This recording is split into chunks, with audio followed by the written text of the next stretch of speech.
Good morning. Anyone need a copy of the material for this morning?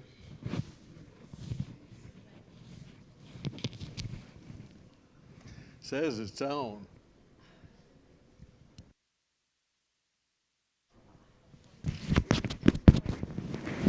Raise it up.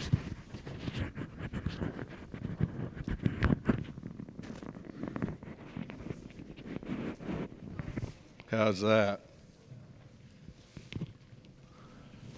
Is that any better? All right. We're in lesson 8, third Passover for Jesus after his baptism until he arrives in Bethany. I admit that the more I look at this from a chronological standpoint, the more I become confused. And I've looked at different sources trying to determine the best chronology for the events. And the more sources you look at, the more confused you get, because I think it's virtually impossible to come up with an absolute chronology about all of the events. And so we can't be too adamant about the things that when these events took place.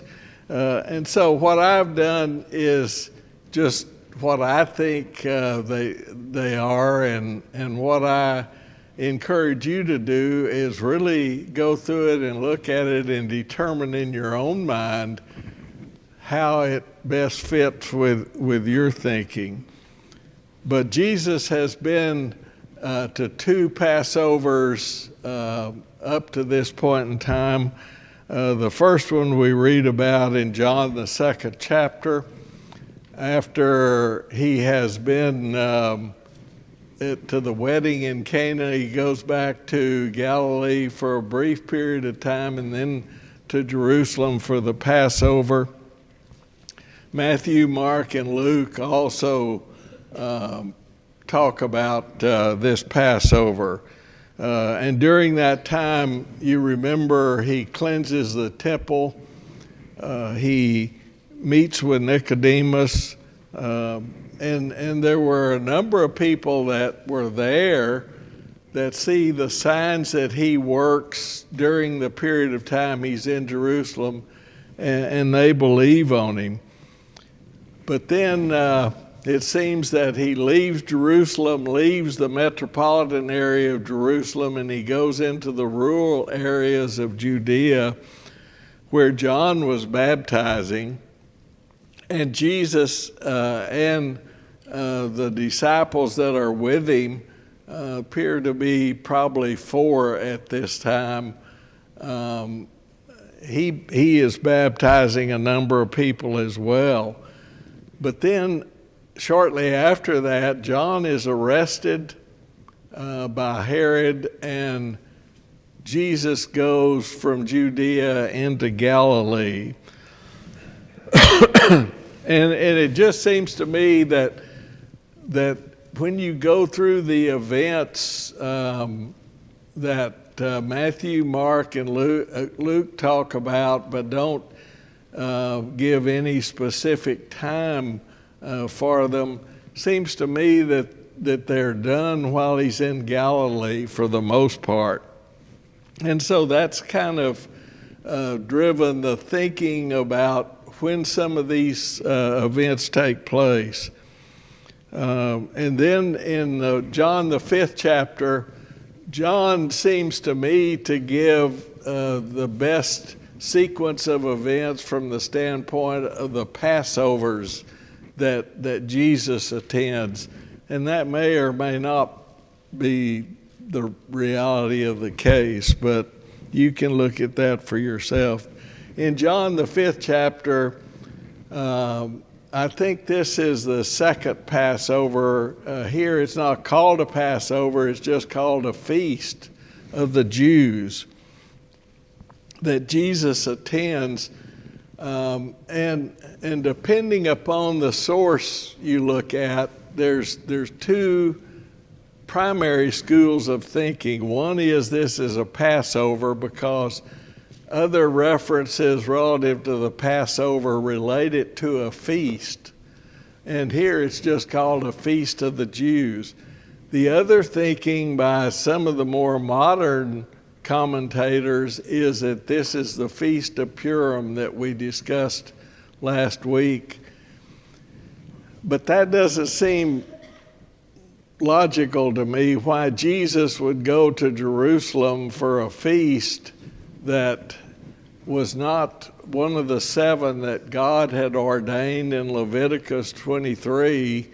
This was just something the Jews started as a result of their deliverance as you go through the book of Esther and the events that take place. Haman was trying to get the Jews exterminated.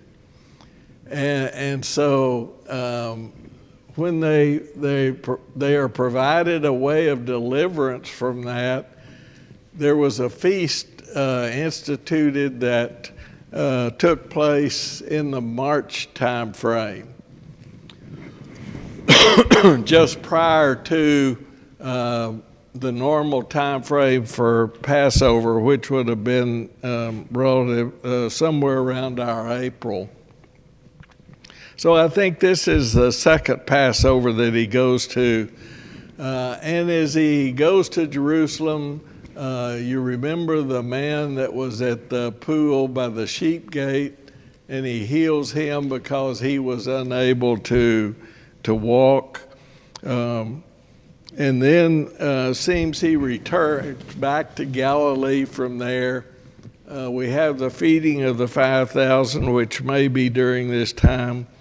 And then if you begin reading in John, the 6th chapter, beginning in verse 41, and going through a large part of John, the 6th chapter, there's a number of things Jesus says about being the bread of life and them eating his flesh, drinking his blood, and those kind of things, which we understand was not literally eating his flesh and drinking his blood, but the Jews had a difficult time with this. And so as a result of that, John, the 6th chapter says many of them turn away. And you remember Jesus turned to his disciples and he said, well, you also go away. So a lot of the people that had been following Jesus ceased to follow him after this time, because this was something that was difficult for them to accept. It wasn't that some of the translations indicate that it was difficult to understand. I think they understood to the extent, but it was something that they just couldn't accept. And so they turned and ceased to walk with him. Then in chapter 7 and verse 1 says, after these things Jesus walked in Galilee, for he did not want to walk in Judea because the Jews sought to kill him. So as more and more of these things are taking place, excuse me, this weather has got my sinuses and everything all out of whack. So, but as Jesus is working more signs, gathering more followers as he is doing these things, he is also creating a lot of opposition from the Jewish leaders. And so that's what John 7:1 is talking about. Now, while he is in Galilee after this second Passover, one of the options for the things that happened is the Sermon on the Mount that we read about in Matthew, the 5th chapter through chapter 7. He heals a leper. He walks on the Sea of Galilee. We're all familiar with that. He heals the centurion servant in Capernaum. And he continues to select his 12 apostles, calls Matthew and some others during this period of time. So that's kind of my way of putting this together. Put it together however your way fits best as well. And then beginning in John, the 6th chapter and verse 4 says, now the Passover, a feast of the Jews, was near. I think this is the third Passover that he attends. And as we said last time, as you read on down through that, this could have been in late August, early September by this time. And so the Feast of the Jews, the Passover, would have been about 6 months away, something like that. And it seems that there was, on the part of the Jews, for the most part, that there was some preparation that they made for the Passover that was upcoming. And so if you look at chapter 11 and verse 55, says the Passover of the Jews was near, and many went from the country up to Jerusalem before the Passover to purify themselves. So some of the commentators, Barnes and Clark and Lightfoot, take this to be the third Passover, and it was, John just communicates it this way to indicate that there was some preparation that was to be made on the part of the Jews. But then in chapter 7 and verse 2, John says, now the Feast of Tabernacles was at hand. What was the Feast of Tabernacles? You remember? The Feast of Booths, where they would go out or stay in a tent or... Yeah. It was to remember their wandering, right? And so it was one of the three feasts that Jews were to attend in Jerusalem. There was Passover, Pentecost, and Feast of Tabernacles. And so this would have been in the probably late September time frame. So this was after Pentecost, end of the summer, and it's a period of time just before the Passover. And as you read, begin with John the 7th chapter, and look at what John has to say beginning in verse 1. It says, after these things Jesus walked in Galilee, for he did not want to walk in Judea, because the Jews sought to kill him. Now the Jews' Feast of Tabernacles was at hand. His brothers therefore said to him, depart from here and go into Judea, that your disciples also may see the works that you are doing. For no one does anything in secret while he himself seeks to be known openly. If you do these things, show yourself to the world. For not even his brothers believed in him.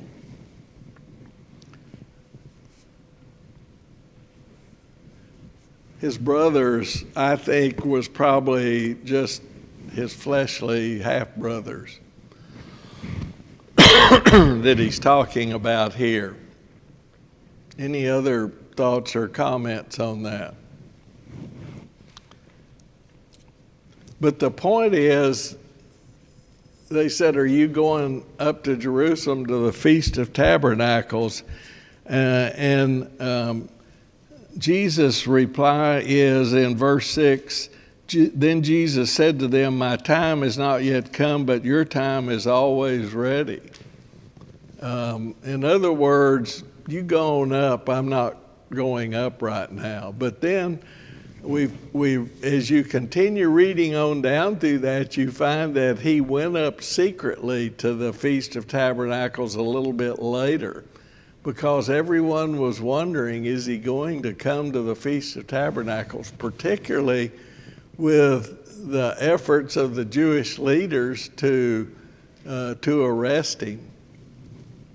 But he goes up to the Feast of Tabernacles secretly.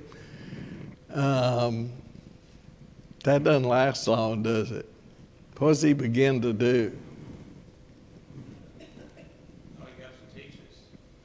Yeah, he got involved in teaching in the temple.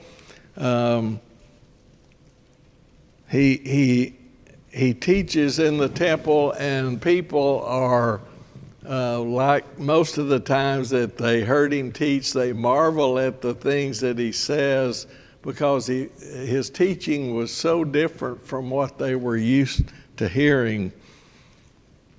But then Jesus makes some statements in that chapter about those that are seeking to kill him. And what's the reaction of a lot of the people?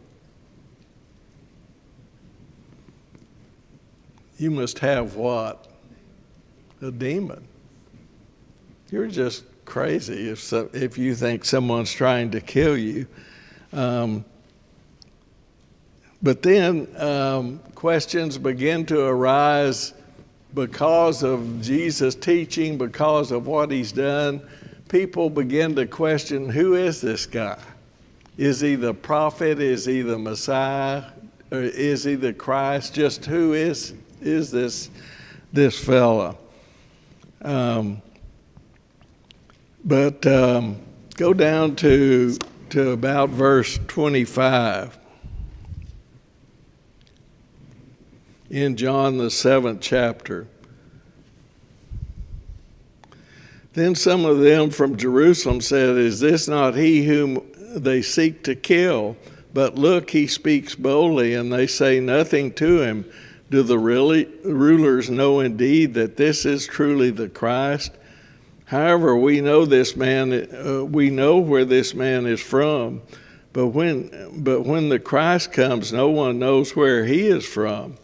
Then Jesus cried out as he had taught in the temple, saying, "You both know me, and you know where I am from, and I have not come of myself, but he who sent me is true. Whom do you know? Whom do you not know? But I know him, for I am from him, and he has sent me." Then they sought to take him, but no one laid hands on him, because his hour had not yet come. Then many of the people believed in him and said, "When the Christ comes, will he do more signs than these which this man has done?" So there's obviously a difference in the thinking of a lot of the people about who he is, and all of the things that some are following and some are opposed to him. Look at verse 32. The Pharisees heard that the people murmured such things concerning him, and the Pharisees and the chief priests sent officers to take him. Then on over,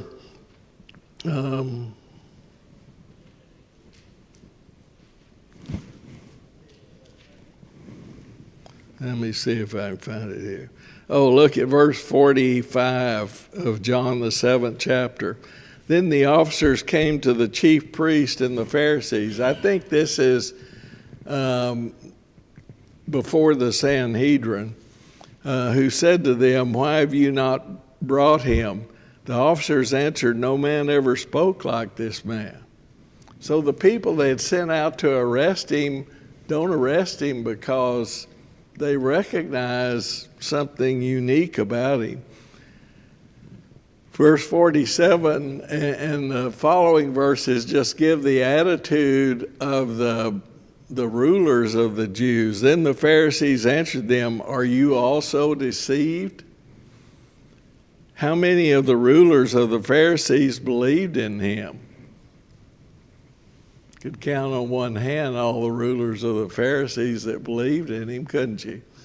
So there weren't many, particularly that openly believed in him. Then verse 49, but this crowd does not know the law is accursed. Nicodemus, he who came to Jesus by night, being one of them, said to them, does not our law judge a man before it hears him and knows what he is doing? And as we said a couple of lessons ago, Nicodemus had come to Jesus by night.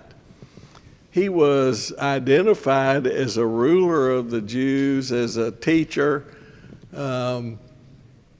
apparently an influential guy, a fairly well-educated guy, and appears to be a member of the Sanhedrin, because here it says who was being one of them. In other words, one of the ruling class, one of the those on the court of the Sanhedrin. Says, does not our law judge a man before it hears him and knows what he is doing? They answered and said to him, are you also from Galilee? Why did they ask that question? Are you from Galilee? Yeah. Messiah, search and look, for no prophet has arisen out of Galilee. In other words, they didn't consider that Galilee was the source of very much intellectual ability. It was more what you might think of just working class.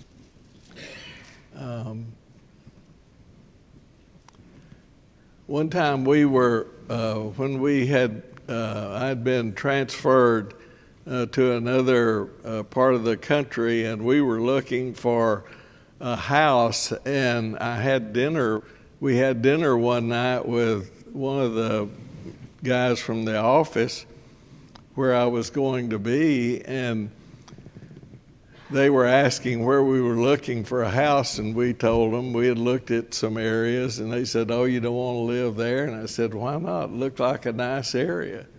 Well, that's where the blue-collar workers live.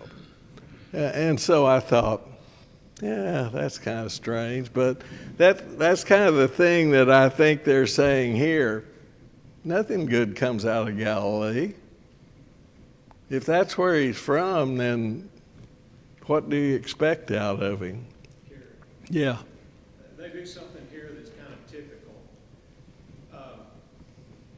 Basically, in verse 52, everybody knows that the Bible says nothing about a prophet coming out of Galilee. Yeah. Well, the fact of the matter is, Isaiah 9, 1 and 2 said, the light's coming out of Galilee. And they just, it's, everybody knows what ain't true. and they're making their argument, and they say, search and look. Yeah. If they search and look, they find out that the Bible does say that the gospel and the kingdom and the king is going to come out of Galilee. Yeah. It amazes you if you go back to Jesus' first Passover when he cleanses the temple. What does his actions remind the disciples that he had then? There were four of them: Mark and Peter, Philip and Nathaniel, and probably John. I guess there were five. What were they reminded of? There was a passage in Psalm 69, I think it is, that when he says, zeal for your house has eaten me up. Who remembered that passage? Those five men. They remembered that.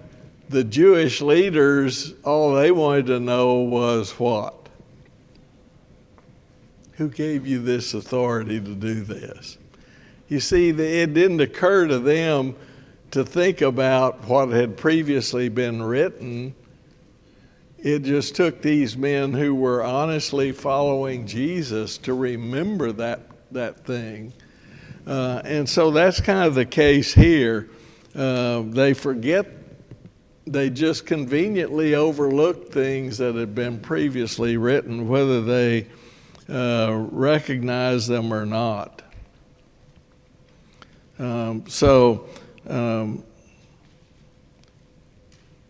Then in chapter 7, verse 2 says, now the Feast of Tabernacles was at hand. So he goes up to that secretly, and he remains there. Then while he is there, he teaches in the temple, and there's some events that occur there. Then look at John 10 and verse 22. This same time of the year, says this was during the Feast of Dedication. Literally, it means the Feast of Renewing or the Feast of Renovation. What was the Feast of Dedication about? Pardon? Is that what it's called? Why did they institute that? The Jews instituted it. It was a feast that was instituted by Judas Maccabeus in the year 164 BC. And this was because Antiochus Epiphanes had taken the temple, had destroyed, had sieged Jerusalem. You remember when Alexander the Great died, who took over from Alexander the Great? Four of his generals, didn't they? And so there was always this kind of power struggle between these four men. It eventually kind of boiled down to two primary ones. Who was it? The Seleucids were in Egypt in the southern part. The Ptolemies were in the north. Is that kind of how it was? Vice versa, whatever. Anyway, there was all these continual battles, and where was Jerusalem and Palestine? Right between them, right? And so they just kept, things kind of stirred up there. But Antiochus Epiphanes came from Egypt and during the siege of Jerusalem, and he really stirs things up. He sacrifices a pig on the altar of sacrifice, and he makes a broth out of it and then scatters it around over the temple. So as a result of that, says he killed 40,000 inhabitants and he sold 40,000 into slavery. He prohibited the Jewish worship, and he instituted the worship of Zeus, which was one of his gods. And this resulted in an insurrection by the Maccabees, you remember. You can read in history. Later on, he strikes up a war against the Maccabees, but he's unsuccessful, and as a result, he kind of retreats to some of the eastern provinces, and he dies there.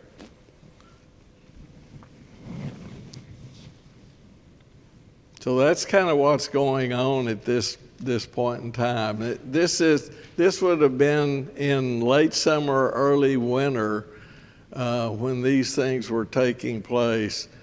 Because the Feast of Tabernacles was, I think, late September. This Feast of Dedication was in December, late December. So it's going to be winter when this is taking place.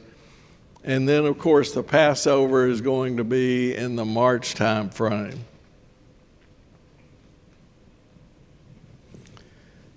As you come to chapter 11 in John, we read about the death of Lazarus. Where'd Lazarus live?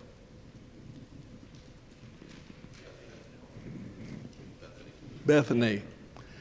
You remember Bethany is just a very short distance kind of south of Jerusalem. So this was in the same area. Remember Martha and Mary, his sisters, they were close friends of Jesus. But then Lazarus becomes sick, and the sisters send word to Jesus that he's sick, but Jesus is probably in the area of Perea, which would be on the east side of the Jordan, about 30 miles from Bethany.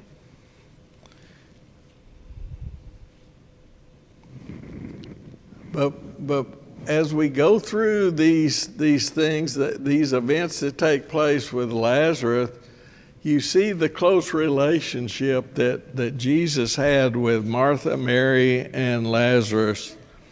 It is likely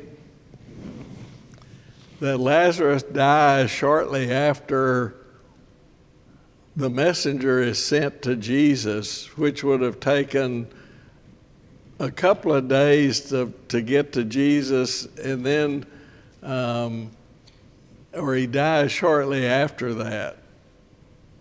But when he gets to Jesus, tells him Lazarus is sick, what does Jesus do? Does he immediately get up and leave to go to Bethany? No. He waits 2 days, doesn't he? And so he wanted to make sure that everyone knew Lazarus was dead, I think. And so when he gets to Bethany, how long has Lazarus been dead? 4 days. In fact, Martha says he's beginning to kind of smell bad. He's been in the tomb for 4 days, so he's beginning to stink a little bit. Gary, Yes. I think also it's the Jews had a kind of a rule that you weren't really totally dead until 3 days. Spirit didn't totally go away. But after 3 days, you were dead as a doorknob. So if he'd have come and raised him on the first day that he was dead, they could have made the argument. Yeah, really wasn't dead. Did Jesus know that Lazarus had died? Yes. In fact, if you look at John 11 and verse 4, he said the sickness was not unto death. He's just sleeping. He's just sleeping. And so the disciples, it's kind of humorous to me. They say, well, if he's sleeping, he'll get well. If just go to bed and sleep and you'll be okay. They didn't understand what Jesus, and so he has to tell them plainly that Lazarus is dead. He died. And so John 11 and verse 15 says that Jesus was not there that they might believe. And so when he arrives in Bethany, in John 11, beginning in verse 21, says, Now Martha said to Jesus, Lord, if you had been here, my brother would not have died. But even now I know that whatever you ask of God, God will give you. I'm not sure what all she understands about this situation. Jesus assures Martha that Lazarus will rise again, and her response is, that there would be a resurrection at the last day. She understood that. Now, the details about that, don't ask me, because I don't know what to the extent she understood the statement that she made, but there was an understanding there was going to be a resurrection at the last day. And so Jesus asked Martha if she believed he was the resurrection and the life in John 11.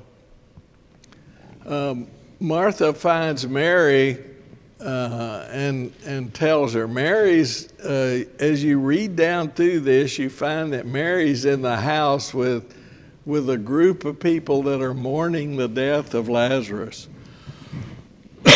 So Jesus has not yet come to the house. Martha has met him on the way in, and she goes and finds Mary. Mary says the same thing Martha did when she sees Jesus. If you had been here, Lazarus would not have died. And so they understood that Jesus had the ability to prevent this from happening.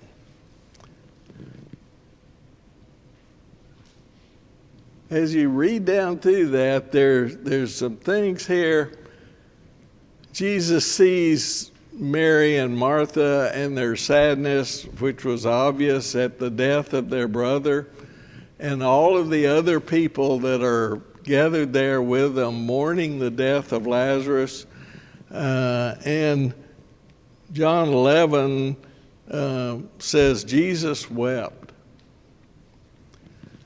I think I have two views on that, and I'll tell you what they are. One is it shows Jesus' compassion and concern for those that he had a close relationship with. He understood the feeling that they had over the death of their brother and the sadness that they were experiencing. And I think that shows also his understanding of being compassionate with people during those periods of time. The other aspect, though, is I think about it this way. Jesus was about to raise Lazarus. Now, Jesus is called the first fruit of the resurrection. He wasn't the first man to be raised, was he? But he was the first to be raised, never to die again. And that's why he's called the first fruit of the resurrection. Jesus was about to raise Lazarus. When Lazarus died, was he in a better place? Probably so. It just seems to me that one aspect of Jesus weeping might be that, hey, I'm about to bring this fella back into this world. He's going to have to go through this all over again. He's going to have to do this again. And so there's a couple of ways you can look at that. And I don't want to minimize the picture of Jesus' compassion for those who are mourning the loss of a loved one. But then when he comes to the tomb, I want you to think about the things that he has to say when he comes to the tomb and the relationship when he arose from the dead. What's the first thing he says when he comes to the tomb? What'd they have to do? Take away the stone. Did anyone have to say that when they came to Jesus' tomb? No. Angels took the stone away. It wasn't necessary for anyone else to do that. And then he says, Lazarus, come forth. No one had to call Jesus. None of the women who went to the tomb called him to come out of the tomb, did they? And then what did they do when Lazarus comes out of the tomb? What did he look like? He probably looked kind of like a mummy, didn't he? He was wrapped with all the preparation for the burial. And they had to take that off. What did Peter see when he went into the tomb?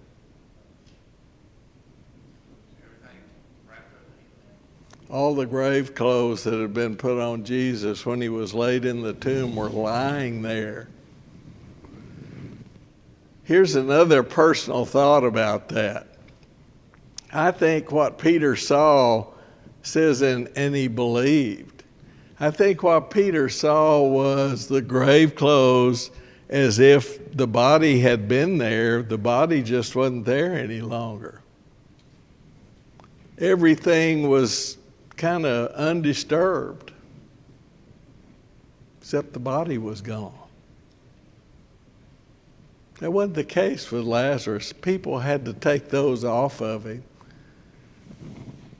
So that's just something for you to kind of mull over.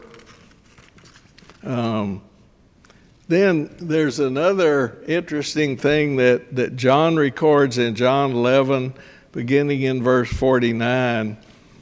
It's a statement by Caiaphas, who was kind of the high priest at the time.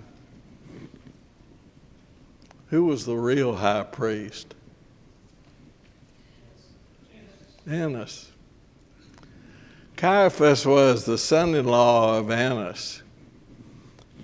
And the Romans just seemed to kind of rotate high priest to kind of keep it in line with what they wanted. And so they had made Caiaphas high priest. And as this plot to kill Jesus kind of becomes more organized, one of the things Caiaphas says there is interesting. Let's look at John 11.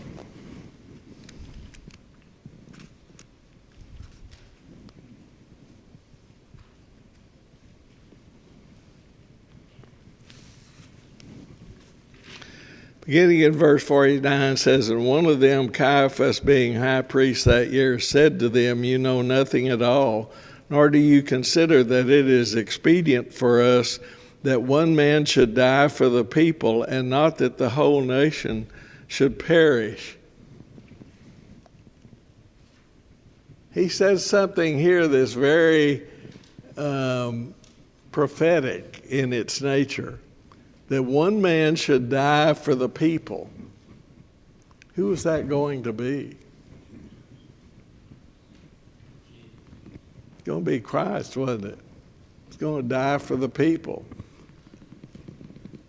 It's like Titus 2 and verse 11, the grace of God that brings salvation has appeared to all men,